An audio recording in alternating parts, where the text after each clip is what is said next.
Imagine कीजिए, एक construction site पर सब कुछ नॉर्मल चल रहा है और तभी वेल्डिंग से एक छोटी सी चिंगारी निकलती है। लेकिन इस बार वो पास रखे थोड़े से कचरे को पकड़ लेती है। अब एक सेकंड के लिए सोचिए, अगर आप उस साइट पर एचएसई ऑफिसर होते तो क्या आप उस आग को रोक पाते? आज हम फायर सेफ्टी के दो सबसे जरूरी कॉन्सेप्ट्स को समझेंगे। पहला फायर ट्रायंगल और दूसरा उसका मॉडर्न वर्जन फायर टेट्राहीड्रन। अब देखिए, चाहे आप एक एचएसई फ्रेशर हो या एक एक्सपीरियंस्ड प्रोफेशनल, ये नॉलेज आपके करियर के लिए और आपकी साइट को सेफ रखने के लिए एब्सोल्युटली क्रूशियल है। तो आज हम क्या क्या कवर करेंगे? हम आग के साइंस से शुरू करेंगे, फिर दोनों मॉडल्स को डिटेल में समझेंगे, फिर देखेंगे कि साइट पर इन्हें अप्लाई कैसे करना है, और हाँ, आखिर में कुछ बहुत इंपॉर्टेंट इंटरव्यू क्वेश्चंस की तैयारी भी करेंगे। तो चलिए शुरू करते हैं। नमस्कार और सेफ्टी एक्सप्लेन में आपका बहुत बहुत स्वागत है। तो अगर आप यहाँ पहली बार आए हैं, चैनल को सब्सक्राइब कर लीजिए और हाँ, इस कोशिश को एक लाइक जरूर करें और वो जो बेल आइकन है ना, उसे भी दबा दीजिए ताकि कोई भी जरूरी सेफ्टी वीडियो आपसे मिस ना हो। तो चलिए अब बिना किसी देरी के शुरू करते हैं। ओके, तो सबसे पहले आग का साइंस। आखिर आग है क्या, ये लगती कैसे है, इसके पीछे के जो बेसिक प्रिंसिपल्स हैं ना, उनको समझना सबसे जरूरी है। अगर बिल्कुल सिंपल भाषा में कहूँ तो आग एक बहुत ही तेज केमिकल रिएक्शन है। टेक्निकल लैंग्वेज में हम इसे कंबशन प्रोसेस कहते हैं। अब इस प्रोसेस में 3 चीजें पैदा होती हैं: गर्मी, रोशनी और धुआं।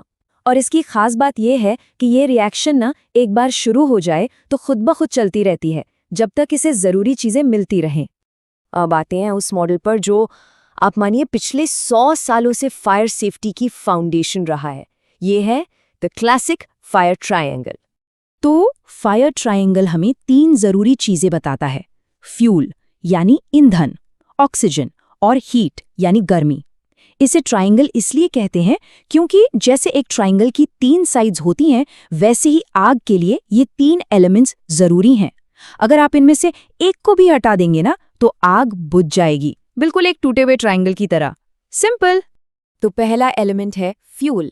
फ्यूल यानी कोई भी ऐसी चीज जो जल सकती है। ये सॉलिड हो सकता है जैसे लकड़ी या कागज, लिक्विड हो सकता है जैसे पेट्रोल या पेंट थिनर, या फिर गैस हो सकता है जैसे कि एलपीजी। अब कंस्ट्रक्शन साइट्स की बात करें तो वहां तो फ्यूल भरा पड़ा है। वुडन शटरिंग, स्कैफोल्डिंग के पत्ते, पेंट्स, केमिकल्स, सब कुछ फ्यूल है।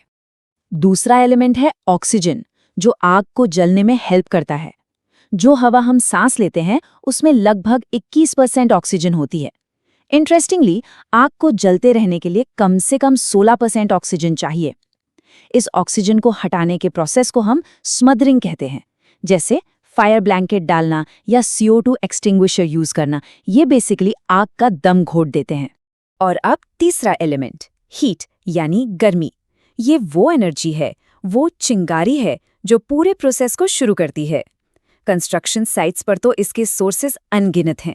वेल्डिंग की चिंगारियां, इलेक्ट्रिकल शॉर्ट सर्किट, ग्राइंडिंग जैसा हॉट वर्क और हाँ, स्मोकिंग।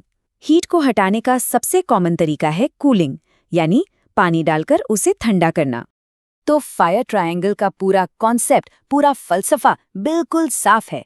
इन तीनों में से किसी भी एक चीज को हटा दो और आग कंट्रोल में। बस यही है फायर प्रिवेंशन का सबसे आसान, सबसे पावरफुल मंत्र। लेकिन यह कहानी खत्म नहीं होती। जैसे जैसे साइंस आगे बढ़ा, पता चला कि फायर ट्रायंगल आधी ही कहानी बताता है।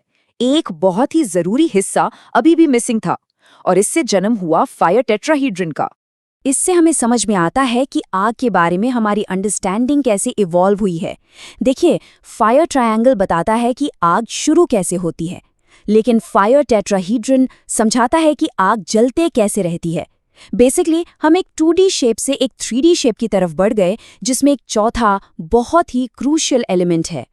ये चौथा एलिमेंट है केमिकल चेन रिएक्शन। अगर मैं आसान शब्दों में समझाऊं तो ये आग का अपना सेल्फ फ्यूलिंग इंजन है। होता क्या है कि आग की गर्मी से फ्यूल में से कुछ अनस्टेबल पार्टिकल्स निकलते हैं। ये पार्टिकल्स फिर ऑक्सीजन से मिलकर और ज्यादा गर्मी पैदा करते हैं, और बस ये साइकिल चलता रहता है और आग को जिंदा रखता है, भले ही शुरुआत वाली चिंगारी कब की बुझ चुकी हो। तो सवाल ये है कि एक साइट पर काम कर रहे एचएसई प्रोफेशनल के लिए इसका प्रैक्टिकल मतलब क्या है? आखिर ये चौथा एलिमेंट इतना इम्पोर्टेंट क्यों है? चलिए इसको आसान करते हैं। तो देखिए, मेन डिफरेंस ये है, ट्रायंगल आग के स्टार्ट होने को समझाता है, जबकि टेट्राहेड्रॉन आग के सस्टेन होने को, यानी जारी रहने को। इसलिए जो कॉम्प्लेक्स आग होती हैं, जैसे फ्लेमेबल लिक्विड्स या गैस की आग, उनको समझने और उनसे लड़ने के लिए टेट्राहेड्रॉन मॉडल सेफ्टी प्रोफेशनल्स के लिए बहुत ज़्यादा बेहतर है। कई बार जैसे इंडस्ट्रियल या कंस्ट्रक्शन साइट फायर्स में सिर्फ गर्मी या ऑक्सीजन को हटाना काफ़ी नहीं होता। ऐसे केसेस में आपको उस केमिकल चेन रिएक्शन को तोड़ना पड़ता है। और यहीं टेट्राहेड्रॉन मॉडल आके समझाता है कि ड्राई केमिकल पाउडर यानी DCP एक्सटिंग्विशर इतने इफ़ेक्टिव क्यों होते हैं, क्योंकि वो सीधा इस चेन रिएक्शन को ही तोड़ देते हैं। तो आते हैं सबसे ज़रूरी बात पर। इस सारी नॉलेज को, इस सारी जानकारी को हम रियल वर्ल्ड में अपनी साइट पर कैसे इस्तेमाल करें, ताकि वो जो शुरू में हमने सिचुएशन डिस्कस की थी वैसी कोई दुर्घटना कभी ना हो।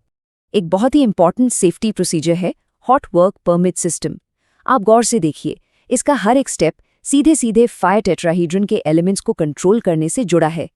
एरिया से सारा फ्यूल साफ करना, पास में सही एक्सटिंग्विशर रखना और एक फायर वॉचर को हमेशा वहां रखना, ये सब इसका हिस्सा है। इसके अलावा साइट पर कुछ और ज़रूरी कदम हैं जो हम तुरंत ले सकते हैं, जैसे नो स्मोकिंग जोन्स को सख्ती से लागू करना, ये हीट कंट्रोल है। गैस सिलेंडर्स को ठीक से स्टोर करना, ये फ्यूल कंट्रोल है। और अच्छी हाउसकीपिंग मेंटेन करना ताकि फालतू का फ्यूल मटेरियल वहां पड़ा ही ना रहे। याद रखिए, ये छोटे छोटे कदम ही एक बड़ी आग को रोक सकते हैं। चलिए अब देखते हैं कि ये नॉलेज आपके करियर में आगे बढ़ने के लिए, खास करके HSE जॉब इंटरव्यूज में, कैसे एक डायरेक्ट एसेट, एक सुपर पावर बन सकती है। सोच लीजिए आप इंटरव्यू में हैं और इंटरव्यूअर आपसे पूछता है, ये एक बहुत कॉमन टेक्निकल सवाल है, एक CO2 एक्सटिंग्विशर आग कैसे बुझाता है। इसका एक बिल्कुल साफ और प्रोफेशनल जवाब है, सर ये फायर ट्रायंगल पर अटैक करता है।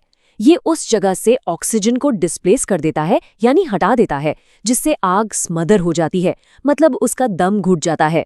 देखा, सही टर्मिनोलॉजी का इस्तेमाल आपकी नॉलेज को प्रूफ करता है। अब आते हैं एक थोड़े एडवांस सवाल पर। केमिकल फायर पर ड्राई पाउडर क्यों इफेक्टिव है जबकि पानी काम नहीं करता? इसके लिए आपको मॉडर्न फायर मॉडल की समझ होना जरूरी है। इसका सही जवाब आपकी गहरी समझ को दिखाएगा।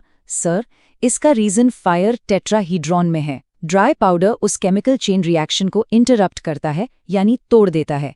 इससे आग खुद को सस्टेन नहीं कर पाती और बुझ जाती है।